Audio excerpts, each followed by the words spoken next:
Well, good evening, fam. Hey, it's your brother G Hightower, the Entanglement coach, coming in on this wonderful Sunday night. It's Father's Day. Shout out and blessings to all the fathers, those of you who are biological fathers, those of you who are non-biological fathers, those of you who are godfathers, stepfathers, great-grandfathers, grandfathers, spiritual fathers. Whatever father you are, salute to you. And certainly salute and paying homage to my dad, the late great Edward T. Hightower, who is resting in heaven. Amen. So thank God for everybody coming in tonight. Listen, tonight I want to come, and this message is especially for the men tonight, especially for the men. But ladies, this message is applicable to you today as well. And our message for this late night love chat is, should I shoot my shot or not? Listen, this is really a conversation that must be had because there are so many people within Christendom who, in the church hasn't really taught us, generally speaking, the church has not taught us how to build relationships, just hasn't done it. Blessings to you. I see you, Prophetess Cherie. Thank you so much. I appreciate the love. Generally speaking, the church hasn't taught us how to date. The church has not taught us how to build relationships. Usually how it happens, there's a setup, you know, a 21st century version of arranged marriage where, there's a young man, there's a young woman in the church, or a seasoned man or a seasoned woman in the church, and there's an introduction made. We think that y'all would be a good fit for each other, and all of those kind of things. And so, that's oftentimes how relationships will begin within the church body, within the church fellowship, that there'll be an introduction made, and then there's an expectation that the man will kind of take it from there. And that the woman is to, allow the man to pursue her, and, hopefully, prayerfully, the relationship will just kind of organically grow from there, and that they'll just hit it off.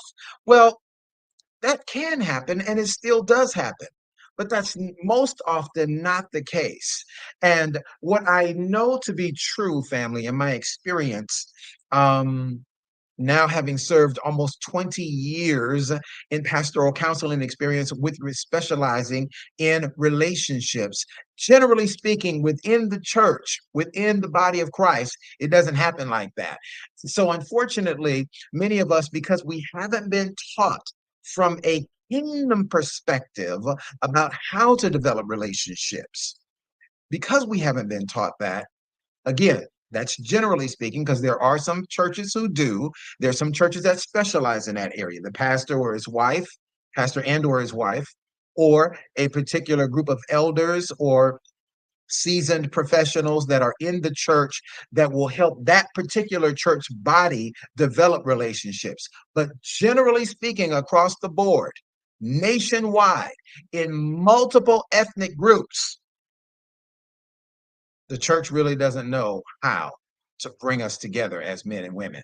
All right. Blessings to you all. Thank you all for coming in. I see you. Blessings to you. I see you. Michelle Hall is in the building. Good to see you. Sadira, I see you. Lady Felicia, Denise, good to see you. Pastor Jay, what's up, brother? Happy Father's Day. Good to see you. Blessings on you all. Listen. So tonight, family, I just really want to broach this conversation tonight, and really kind of shed some light on how we should be developing relationships. There are all kind of thoughts about this. Some people hold on to their religious convictions, which is hindering people from coming together. Some of us are locked into our religious dogma. Some of us are based on the denominational standards of the church that you're a part of. They may have a particular standard, but it's not helping men and women coming together by and large. We're not seeing relationships develop in a healthy fashion quick enough. And so I want to really kind of bring this subject to light tonight. And let me jump on in this topic. You all, please go ahead and share the broadcast. Y'all know what to do. Come on. I should tell y'all what to do, family. Come on. Y'all been with me long enough. Y'all been rocking with me long enough. Come on, Miss Renee. Come on, Kim Denise. Come on, Denise Williams. Y'all know what to do. As soon as y'all come in sharing. I shouldn't have to tell y'all that, because if I'm coming on and blessing you with my time and y'all are blessing me with your presence, let's share the broadcast, because caring is sharing, sharing is caring, right? So let's go. Y'all drop 3 names in the comment section and let's go ahead and share the broadcast. Y'all know what we do here at Real Love Nation. All right. So here's what's up. Here's the bottom line. There's a lot of people that believe that dating should not happen in the body of Christ. Well, there's no place in the Bible, Pastor G, that says anything about dating. That's true. There's nothing in the Bible that says anything about dating. However, in the biblical times, there were arranged marriages. I have friends who are born and raised in Ethiopia, and my friends tell me that even today, in the 21st century in Ethiopia, by and large, married relationships are arranged marriages. Those awesome, beautiful women that are raised in Ethiopia, it's going to be designated who their husband is going to be, and likewise for the husband, right? I know of Ethiopian women that have come here and have gotten involved in relationships with American men, and it is frowned upon in her home country. And so at some point, she had to let go of that relationship, because if she was ever going to return home to Ethiopia and be found in favor with her parents, especially if her parents were people of affluence, this was not going to go over well at all. So she would have to let go of this man in America that she fell in love with and go home to be connected to the man that her father and her mother have selected for her. Oh my God. Yes, this is in 21st century, y'all. I personally know of people that have had this experience. Now, so Pastor G, what does that say for me? Well, I'm glad you asked. Blessings, Lady Tasha. Thanks for coming in. I appreciate you. All right, so here we go. First and foremost, family, we have to let go of all of the religious constraints that the church has taught us. Those are things we have to unlearn so that we can have the opportunity to build a healthy love relationship. All right. You got to unlearn that stuff. You got to unlearn everything that great grandmama, aunties, church mothers, and even some of the pastors that they taught us, because it's not healthy. It's not helping us. Okay. All of those precious people that came before us, listen, most of them got married in their early 20s, and some of them got married in their teenage years. All right. When we wasn't even thinking about marriage at 17, 18, and 19. Right. So it's a different world. In those days, in the 40s and the 50s, a man could have a good paying job, or a man can work 2 jobs, and he could afford to earn enough money to take care of his wife and his children, and do that fairly decently on one income. The cost of living wasn't astronomical as it is today, and it did not require 2 incomes. We live in a different world today. It doesn't matter if you're black, white, Asian, or Latino. If a man isn't making upwards of 200,000, well, let's just say upwards of 150 to 180,000 a year. If a man isn't making that, his wife can't afford to stay home. Generally speaking, here in North America. And that's, of course, in your larger cities like LA, New York, Miami, Chicago, Detroit, Dallas, and even here in Atlanta. All right. So there's a whole lot of stuff we've got to unlearn, because the world has changed from the time of our predecessors. All right. Those who have poured into us, and God bless them. They gave us what they know, but what they know and that they gave us doesn't work today, 40, 50 years later. All right. So here we go. First of all, you got to date if you're going to have a mate. I know a lot of y'all don't like it. I hear people that have said and even post on a regular basis, oh my God, my last dating experience was terrible. I want out. I'm not going back into the game. I don't want to be in the dating game because the dating game is messy. Oh, I don't want to deal with this dating pool because the dating pool has pee in it. All of these crazy statements that we make, which is bananas to me, because you can get in your car and have a not so good experience on the freeway, but you're not going to stop driving your car. Right? Your car could have a mechanical failure, but you're not going to stop driving the car, right? You're just going to go and get it fixed. Even if the brakes went out, you're not going to throw your whole car away because the brakes went out, right? You're going to take that car and go get it fixed. Or if you're able to financially, you're going to trade that car in and get another car. But you're not going to stop driving cars just because you had a bad encounter with a car, right? And so it's amazing to me that we'll have 1 or 2 bad experiences dating, and all of a sudden we're ready to give up on dating. Well, baby, let me help you here. Unless God supernaturally intervenes in your situation, If you don't go out on a date, you'll never get connected to your mate. All right. You gotta date if you want eight. Now, to the title of this message today about shooting your shot. What does that mean for those of you that don't know? To shoot your shot is when a man takes the initiative to approach a woman and let his intentions be known concerning her. Now, there's a lot of ladies nowadays who are of the mindset that, hey, I need to shoot my shot at the man because maybe he doesn't notice me. Maybe he hasn't seen me. I notice him, but he hasn't noticed me. I see him on the job every day, but he hasn't noticed me. I see him online. He's this person. He's that person. He's a person of influence. Maybe he's a political leader. Maybe he's a local businessman, but he hasn't seen me. I'm just another face in the crowd. So the question is, how does a woman let a man know that she's interested in him without making herself look unladylike? Is there a way to do that, Pastor G? Absolutely. Let me bless y'all in here tonight. Ladies, it is completely acceptable for you to initiate a conversation. Ladies, please hear me, because some of y'all are so quick to react because you're not listening. Listen, please listen. I did not say it's up to you to pursue a man. It is not. I didn't say it's up for you to pursue a relationship. It is not. It is acceptable, and it has always been acceptable to initiate a conversation. That's you going to introduce yourself to a gentleman. And right now, I know some of the ladies in this live watching me, and some of you that may be watching this by way of replay, you're immediately turned off by that thought. And that's why your social interactions are limited, because you don't think that it's acceptable, or maybe you think a little bit too much of yourself. I'm going to just put it out there now because this is what I do. Maybe you think a little bit too much of yourself that you should ever introduce yourself to a man. Well, if it's ever going to happen, he's going to have to notice me. What if he may absolutely fall in love with you once he gets to know you, but he just hasn't noticed you? And I love to bring this. I love to bring this. Thank you so much, Lady Tasha. I'm so glad that we got some seasoned, mature women who understand the importance of, as a confident woman, that it's okay to introduce yourself. So let me give you this scenario.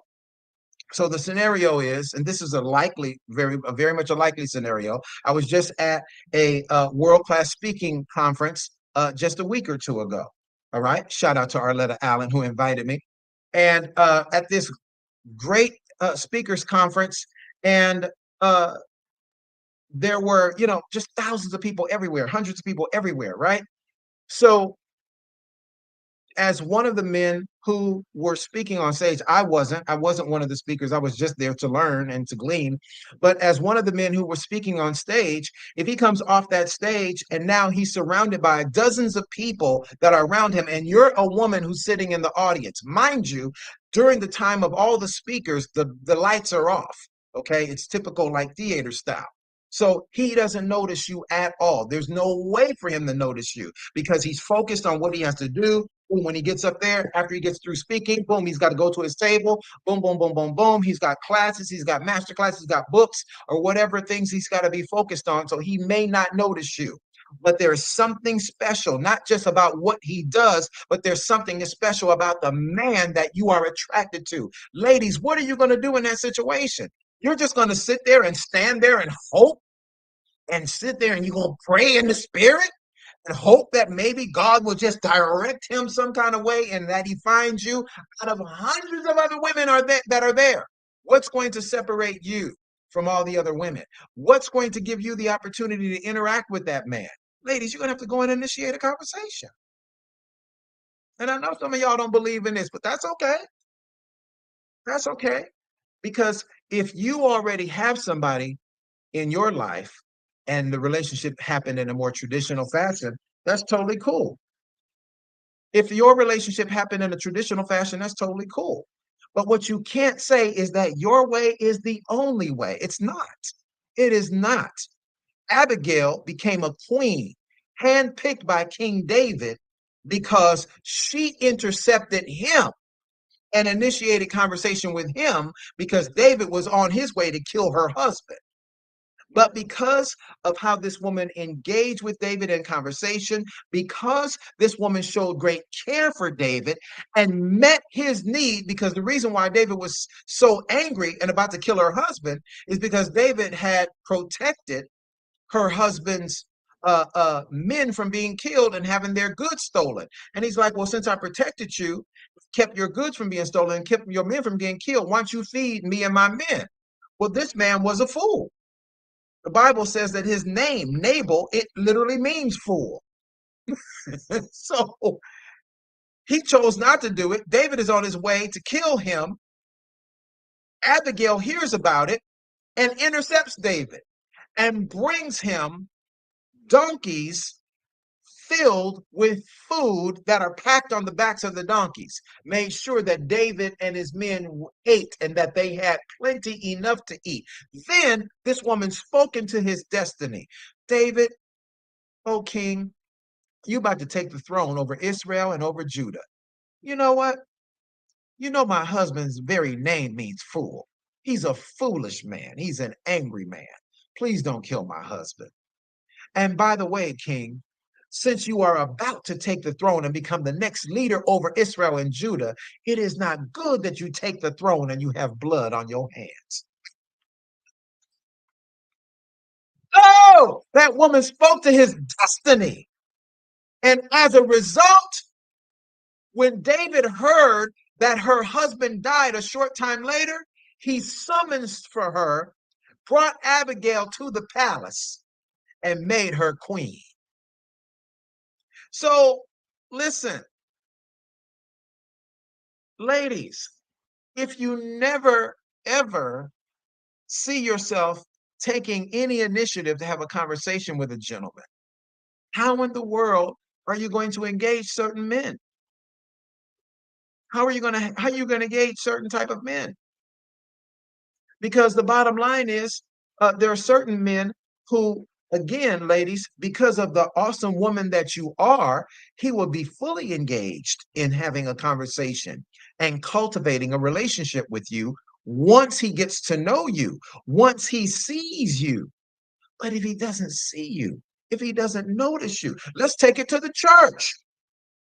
The average size church in North America is somewhere between 100 to 300 members. All right. So let's not talk mega church, 1,200 members and up. Let's just talk about an average size church. I was blessed to pastor an average size church. We had close to 300, 350 members based on what my staff told me. I ain't never seen all 300 people on a Sunday. But at our peak, we averaged somewhere between 75 to 150 people in attendance every week. Okay. Um, so in a church of average size, let's just use a round number of 200 people, and I'm the guest preacher that comes. And you're one of the women who's a faithful member of the church. Okay. I'm the guest preacher. I come, I minister, boom. After service, I'm saying hello to everybody, but you are just another woman in the crowd, right? I don't know who you are, but you are well aware of who I am. If you find this man interesting, the pastor has let it be known that I'm single, and the pastor always does that to me, whoever the pastor is. It's always a mess. Mean that respectfully. So now they let it be known that I'm pat. Well, forget me. The man of God lets it be known that that man, that gentleman, is a single pastor, and you can see, boom, you can see how he flows. You can see how well he presents himself. He's educated. He's well put together. And according to the pastor and others that you have heard about this man, he's a man of great godly character. He's a man of good reputation. He's not a womanizer. He's not, running all over the country, having all of these wild and out relationships. So you find out all this information about this gentleman. Ladies, what are you gonna do? Are you gonna shoot your shot or not?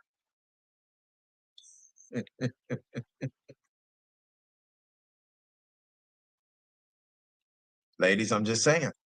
All right, I'm gonna take the focus off the ladies. Let me come back to my gentlemen. Men, listen, I get it. The world has changed, the culture has changed, and women are more likely to shoot you down and reject you, even when you come with the most humble, most modest, most gentlemanly, direct approach in talking to a sister. She's subject to shoot you down.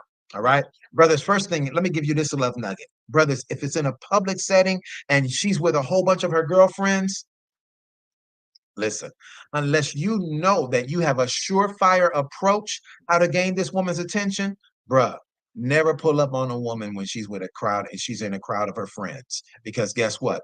She may genuinely like you, but one or more of her friends are going to say something negative about you and throw the whole spirit off, throw the whole energy off the conversation. Because women are just like that. If it's a group of women, there's some women in that group that's catty, and watch this. She might be feeling you, but because you're not feeling her, but you're feeling her friend, she's gonna say something negative about you to her friend and just throw the whole situation off. Right? So, brothers, never pull up on a woman again unless you have what you believe is a surefire approach. Okay. Me, I love to laugh. I'm blessed with the gift of humor. So if I approach a woman, and generally I don't, but if I approach the woman and she's in a crowd of with her friends, I'm going to go up and I'm going to say something funny to the whole group of women and engage in conversation. And I'm engaged in conversation with several of the women. Watch this. I got my eye on this one, but I'm engaged with all the sisters there because I want to build some type of rapport with them and then identify that, boom, she's the one I really want to talk to. Okay. But unless you are confident, my brothers, that you got a surefire approach, don't do it. Don't do it. Don't do it. Wait till that sister walks off to the restroom, to the ladies' room, or something like that, or wait till she's kind of by herself somewhere. All right. If there's a certain type of woman that you're after. All right. Now, let's bring it into a different space. Gentlemen, listen.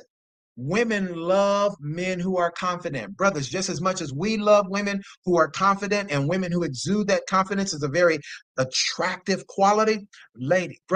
Ladies love men who are confident, men who say what they mean and mean what they say, and men who are very direct and don't beat around the bush. If you know you feeling her, let it be known that you feeling her. Don't say, "Oh yeah, I was just, just want to have a conversation with you. Yeah, I was just trying to find out what church you go to." Like, bruh, you ain't just trying to find out what church you go to. Even if you are interested in what church you go to, man, forget that, bruh.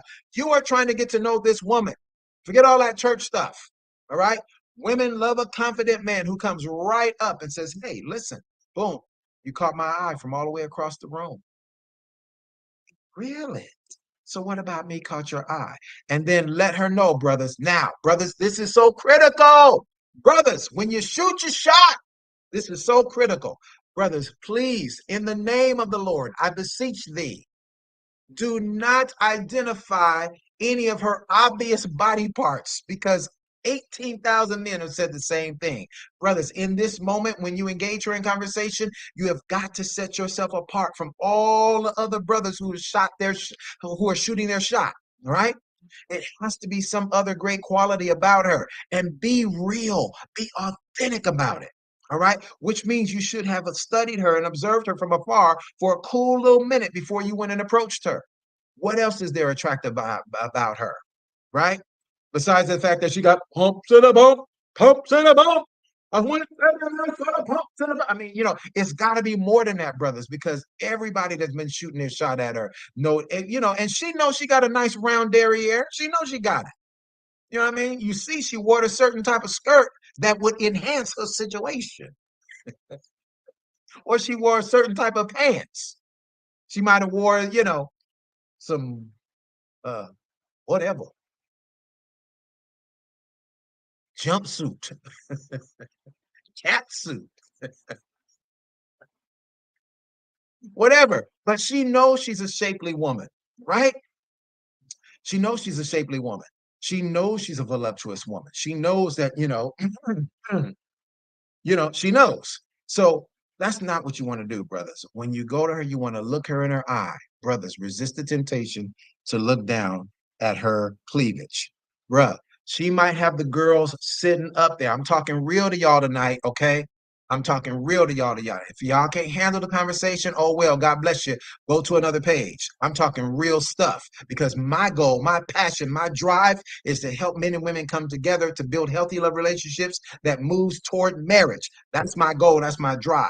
So listen, I want to help y'all up in here tonight, brothers. So even if she's a voluptuous woman, if she's well endowed, brothers, you have to resist the temptation to look at her cleavage.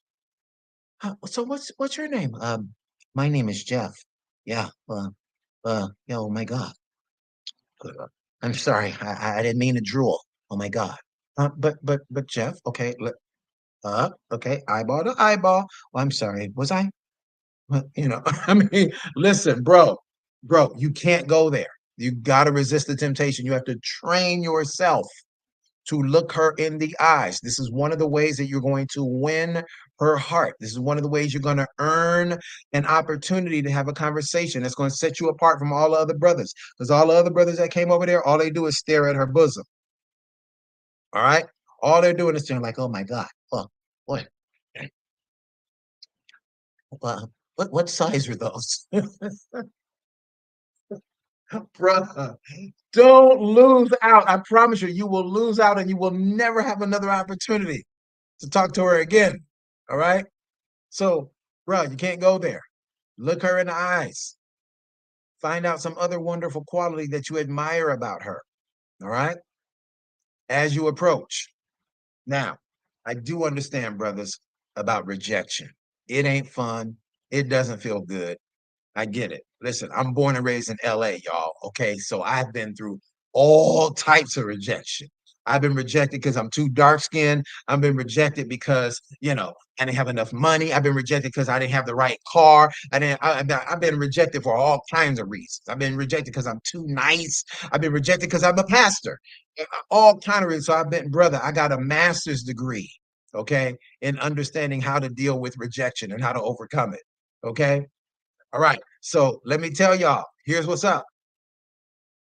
In order to attract a woman's attention that's going to set you apart from all the other brothers, is that even when she does let you down, oh, you never listen. You all know the old saying, never let them see you sweat.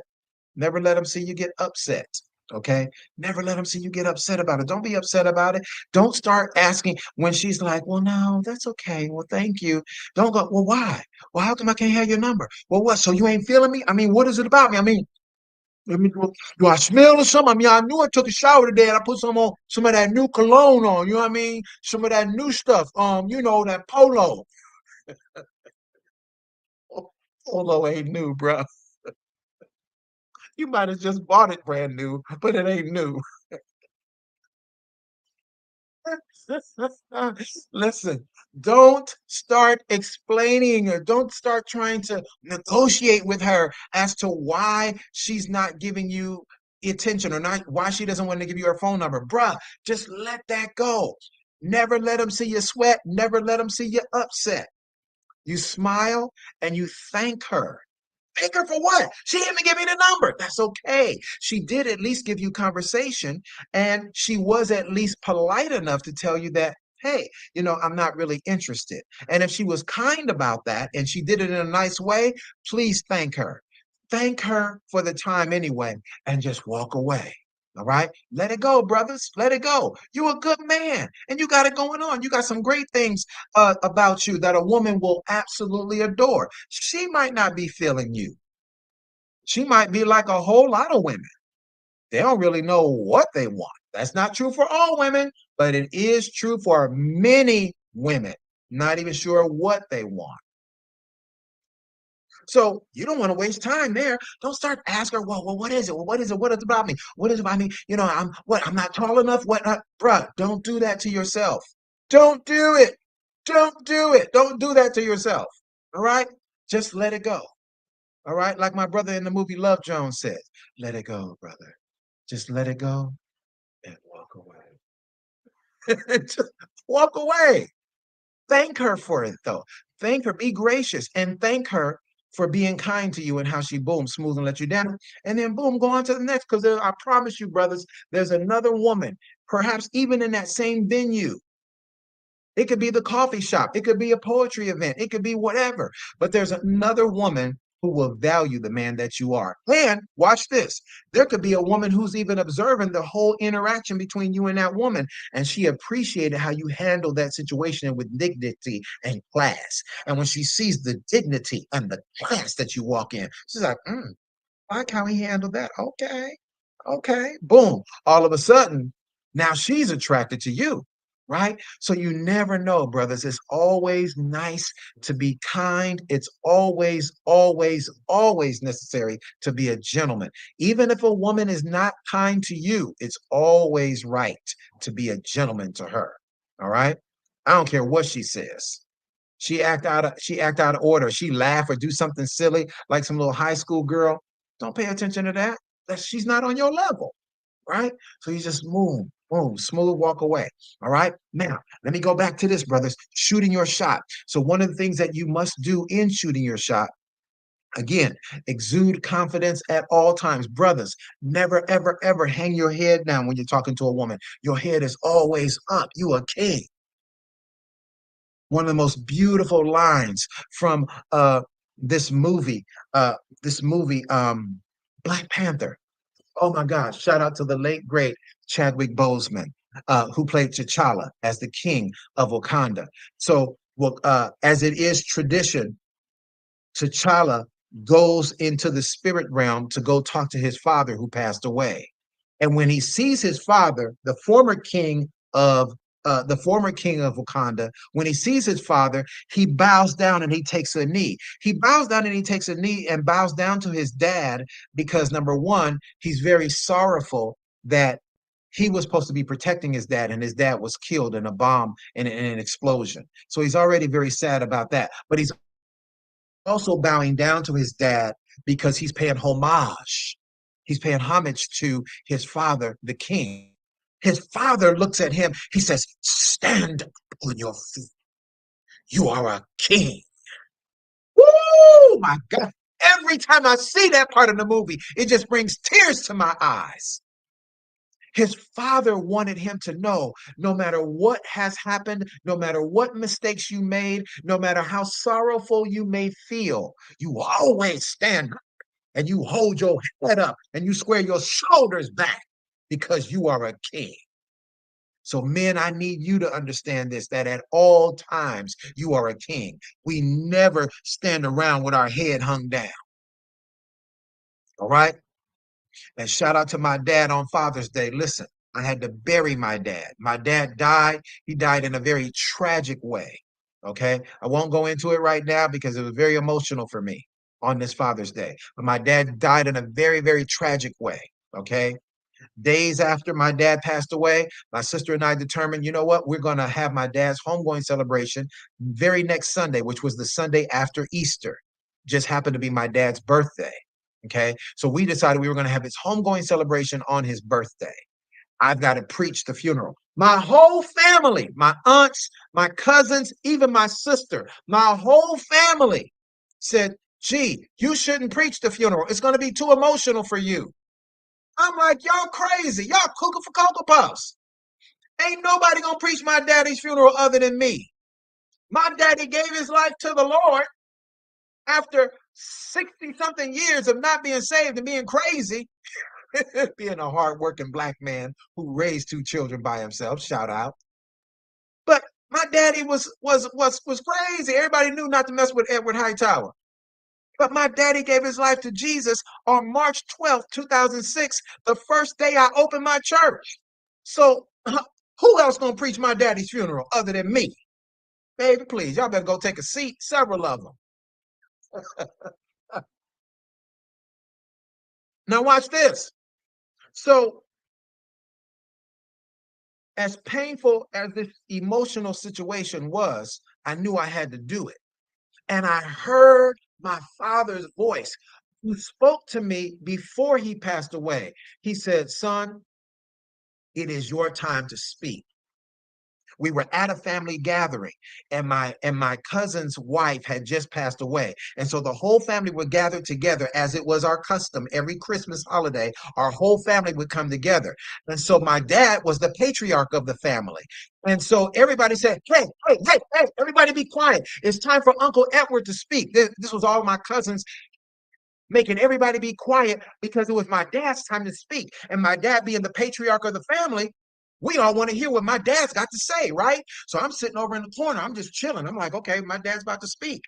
My dad says, no, I'm not going to speak at this time. He said, Gerald, it's your time to speak. Oh my God, tears are coming to my eyes even right now. My dad was essentially saying, I'm passing the mantle of leadership over to you. Men, what are you saying? Dr. G, how does this apply to me and what we're talking about relationships? Because men, what I'm telling you is no matter where you are in the hierarchy of your family, I need you to understand, men, that you are a king. Nevertheless, the Bible says in the book of Revelation that we are kings and priests of the Most High God. Second Peter, excuse me, First Peter chapter 2, verse 9 says we are God's royal priesthood. So men, we are kings at all times, no matter how many mistakes you've made, no matter how many times you've fallen. Pick yourself up, brush yourself off, and start all over again. You are still a king. And so this level of confidence, brothers, is we must always demonstrate, because women love the strength of a man. Brothers, if she's ever going to become your girl and ultimately become your wife, she's got to see an inward strength in you that she can depend on. My God in heaven, help me teach this thing tonight. Listen, she's got to see intestinal fortitude in you that she can depend on. She's got to see your ability to handle adversity that she can depend on. She's got to see in a highly emotional situation that you don't lose it and that you don't have an emotional breakdown, because that's a strength that she has to depend on. If that woman is going to become your wife, she's got to feel covered by you. And if you're going to serve as her covering, you've to maintain a royal strength and integrity that she can depend on, because that is what's going to separate you from all the other men. That's what's going to separate you. It ain't how good looking that you are. Trust me, brothers. Trust me. Good looking brothers will attract her attention. Pretty Ricky, what they call them. Yeah, those pretty Rickies, they will get her attention. But the man who will capture her heart is the man that exudes all of all of these godly qualities that I'm talking about. The man who exudes godly character, the man who demonstrates emotional maturity, the man who demonstrates discipline in his sexuality, that you don't hear about him sleeping with Sally, Sue, and Janie Doo, that you don't hear about him with all of these different women. He's not a womanizer, that he is a man of honor. He's a man of integrity. He's a man who works hard. These are the qualities. Watch this. All the other men with the swag and the nice car and the bomb suits and a $500 cologne, yeah, she'll attract his attention. But the man who captures her heart is you. Yeah, yeah. That you embrace all of these qualities. In fact, let's take it further. You're the man that she wants to have a baby with. You're the man she wants to build legacy with. Come on. So, brothers, this is the work that we have to do. Not trying to be the richest guy in the room, not trying to be even the smartest guy in the room. That's not the goal. The goal is to work on ourselves to become the best version of ourselves. Not trying to duplicate what's most popular, but what is purposed for you. That's what's going to give you what you need to succeed in a relationship. All right. Last love nugget I want to give you: how to shoot your shot with these awesome women. Because most of us are attracted to women that, if she is not super, super gorgeous physically, we're attracted to her natural good looks and or something else about her that really, really captures your attention, right? So either that she has some wonderful gift of charisma or something else that she does that you see as productive, that you said, wow, that right there is a type of woman I want to build a life with, not just a woman I'm attracted to and I want to have sex with. Come on, brothers, we mature, we way past that. A woman that I want to build a life with, because you can see some great qualities in her that as much as you will pour into her, you know she will reciprocate and pour back into you, right? So now watch this. How you approach this woman is everything. How you approach her is everything. All right. So let's say that she's a highly educated woman, master's degree, maybe even a PhD, right? And let's say that you don't have as much educational experience as she does, but you're strong in where you are and what you do. Let's say that maybe you don't have any educational experience at all, not formally educated. You got your high school diploma, maybe you got a GED, but you've been a hard-working brother. You built your own business, or you're solid on your job and you got a business on the side, right? Listen, I promise you, brothers, you can win the hearts of a lot of women who are well established in their careers if your approach is correct. So, three things that's going to attract a woman of a certain caliber that maybe you're not quite on her level in terms of from a socioeconomic standpoint. Okay. But you are on her level in terms of the caliber, the quality of man that you are, but just from a on paper that you're not quite on her level. Forget all that pseudo foolishness. Forget all of these pseudo talk show hosts, all of these pseudo relationship experts who ain't really ever studied a book outside of a Jet magazine or Essence magazine. Forget all these people. Okay. Listen, three quick things that I'm going to give you, brothers, that will attract that woman's attention and will give you the opportunity to cultivate a relationship with her. Number one, you must be a man of vision, because at some point you get an opportunity to have coffee with her, have lunch with her, and maybe even have dinner with her. At some point, she's going to ask you, so what are your goals? So where do you see yourself going beyond this job, or in addition to your business or the business you're endeavoring to build? Where do you see yourself? At some point, she's going to say these words, maybe not verbatim, but she's going to say this word to you, this phrase. Where do you see yourself in the next 5 years? She's going to ask that question. And she's not just asking that question like she's an HR manager interviewing you for a job, but she is interviewing you because she wants to know, listen, you already attracted her enough that she's out with you, even if it's just a coffee date, and especially if it's a coffee date. She cares enough about you, brothers, that she said yes. She didn't have to say yes. She's out with you now having coffee. She's out with you now having lunch. So now the fact that she took the time to give you her time, you got one shot. One, uno. You got one shot to make a good impression on her, good first impression. All right. Blessings, Apostle CC. So, brothers, listen, let me give you this. Let me give you this, brothers. Hey, Coach Chrissy, good to see you. So, now watch this. Let me help y'all up in here tonight, brothers. So, the first thing you want to do, you have to be clear about your personal vision. What is the vision that you have for your life? All right. Not a wish, not something that you've dreamed about ever since you were 8 years old. That's cool. But without a plan how to get there, it's not a vision. All it is a wish. All right. A vision is a snapshot of the future coupled with a written plan on how you endeavor to get there. And the reason why I say endeavor to get there, because God can always intervene and cause you to jump ahead, right? Because where you want to go may require a master's degree or may require 8 years of experience in that field before you can get there. But guess what? When you are committed, when you are dedicated, when you are sold out for God, God will put you ahead of the crowd. The first shall be last and the last shall be first. I'm telling you from personal experience that I've gone into rooms and I've had a wonderful opportunities to do things. There were others have 10, 15, 20 years of experience. I'm recording commercials in Stevie Wonder's studio. Hello?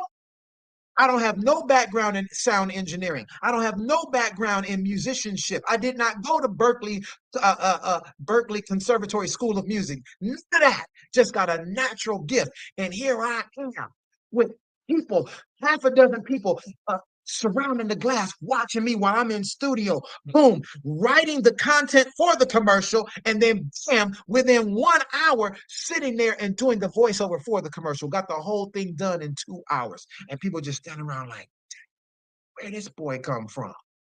Born and raised right in the hood where it's all good. I'm telling you, God will put you in situations, but you have to be sold out for him first. Matthew 6:33, seek first the kingdom of God and his righteousness, and all these other things will be added unto you. You'll never have to chase the bag. You'll never have to chase people. All you got to do is chase God, and God will cause the people and the bag to chase you.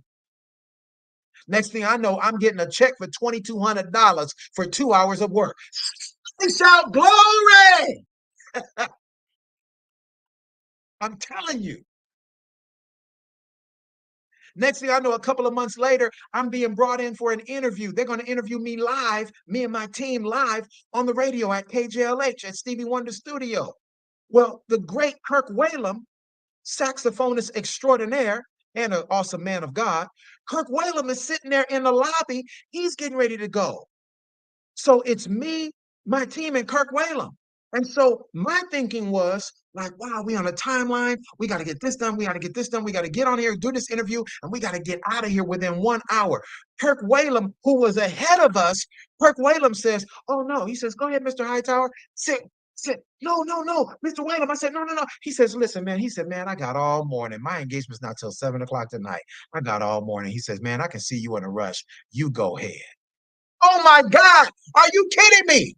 This awesome Grammy Award winning saxophonist is giving me the opportunity to go ahead of him for the radio interview. Telling you, gentlemen, what God will do for you. But you got to be sold out to him, number one. Number two, you got to have a clear vision about where you want to go. And the vision has to be written. It just can't be up here in your head. It has to be on the inside, but it also must be something you write down. The Bible is very clear. Write the vision and make it plain. All right. So when you encounter a woman of means, a woman who is of high caliber, a woman who is very accomplished, if you're going to win her heart and gain her attention, you got to be a man of vision. All right. Number two, brothers, you have to be a man who communicates well. All right. Now, this is a challenge for a lot of us because a lot of us, we're hardworking, quiet brothers, and we're not accustomed to be a man of many words. I get it. All of us don't have the gift of gab. All right. But even though I'm blessed where I overcame 2 speech impediments, I just worked on it over the years. I was not always a good speaker at all. People laughed at me. My own family members laughed at me. They laughed at me in the church and they definitely laughed at me at school. But I worked on it and I worked on it and I worked on it. And brothers, you can work on it too. So you have to be a good communicator, which means not just sitting there and listening to her all night, but you have to be able to articulate and elocute how you feel, what your position is on this, on that. What is your conviction? Because based on your conviction about certain things, it speaks to the character of a man. A man with no convictions about anything is a man that has poor character. Okay.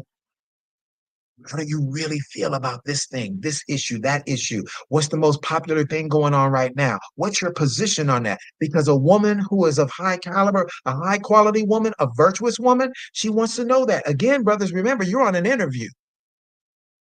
She's interviewing you, although she probably will deny it if you say, baby, what you doing? You interviewing me? No, I'm not interviewing you. I'm just asking a couple of questions. Is that okay?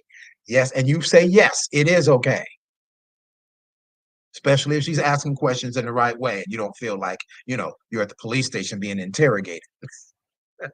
So she's asking you questions. You know why she's asking you these questions? Because, brothers, she's asking you these questions because she wants to see, is this a man that I can follow? Oh my God. Brothers, forget all of these sisters that have a problem with submission.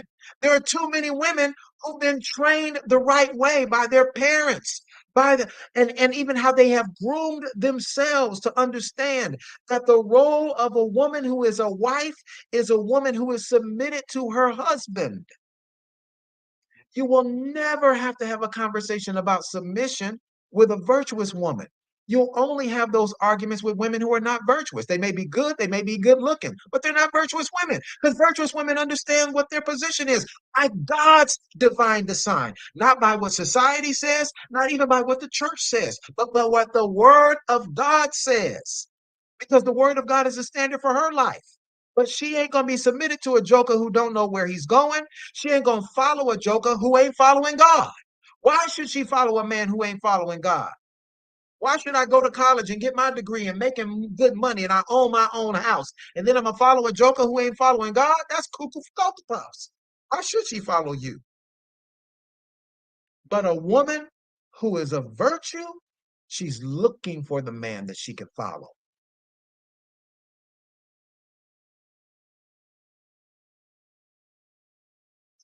All right? Boom. Love nugget number three, brothers, and I'm gone.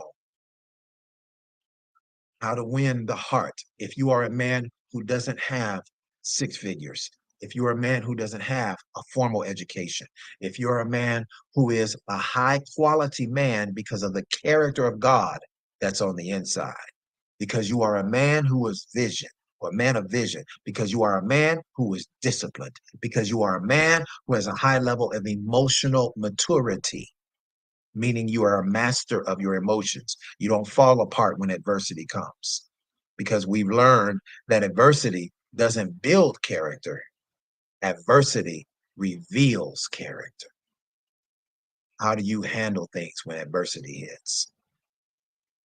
Because this is what a woman is looking for in terms of the woman, excuse me, the type of man that she wants to build a life with. So love nugget number three, brothers, how do you gain the attention? How do you grab the heart and earn the trust of that type of woman? Love nugget number three, brothers, is that you are absolutely certain about your vision for love.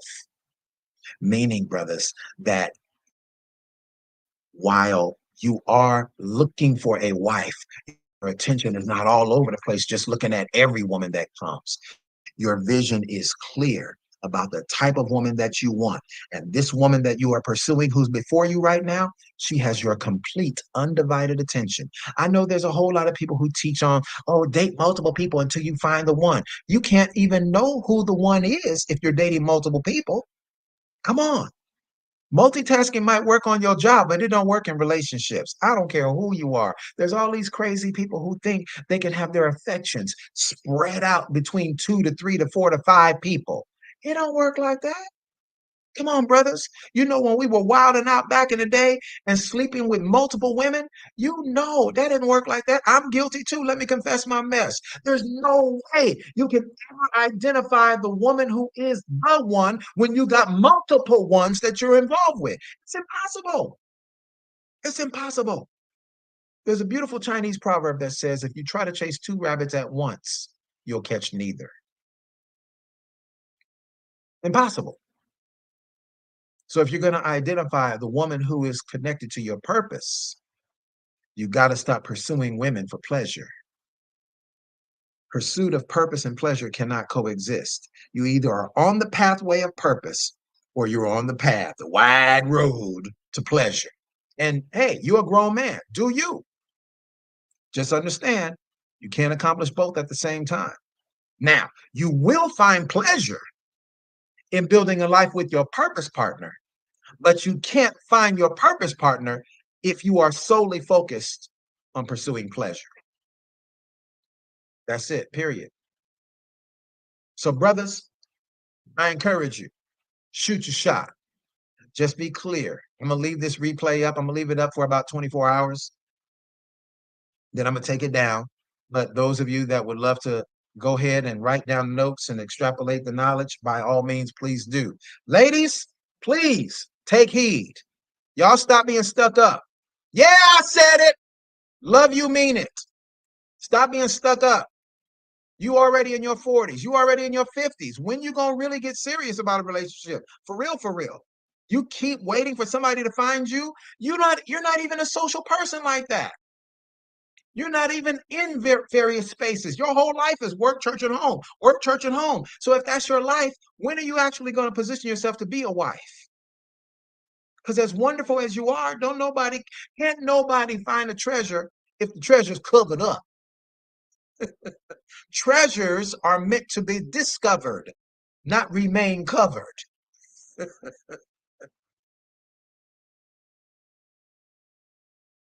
Love you, mean it. You got to get out.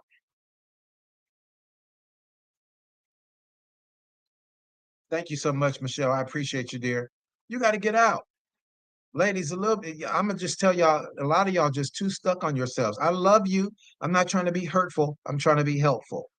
A lot of y'all are too stuck on yourselves for real. You don't let your pastor pump you up and make you think that you're the smoothest, beautifulest thing next to peanut butter and jelly. Peanut butter and jelly is beautiful. I love it. Oh my God.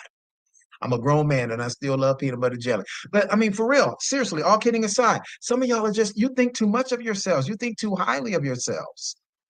You can't even fathom initiating a conversation with a man. When I hear a woman says, "Oh, I would never go up to a man and initiate a conversation," I already know. I'm like, "Yep, boo, you subject to be single till Jesus come back." Love you, mean it. Love you, mean it. You subject to be single until Jesus comes back. Because your thinking is that you're so fantabulous that a man should just notice you. When I gave you several scenarios, if you go back and listen to this replay, I gave you several scenarios where good quality marriage focused men may not see you. He may not notice you. Doesn't mean that you're not a good quality woman. He just didn't notice you in the public arena. 100 people in this room, 200 people in the church, 50, 60 people in this small little wonderful room here at this poetic event or this jazz venue. He just didn't notice you. You are wonderful, but you need to take your wonderfulness and initiate some conversations with a gentleman. And if you want to see that as shooting your shot, you can take it like that. I call it being a confident woman who knows what she wants and knows how to attract a man of high quality. This is your brother G Hightower, the Entanglement Coach. I hope you enjoyed this session tonight. It's absolutely free.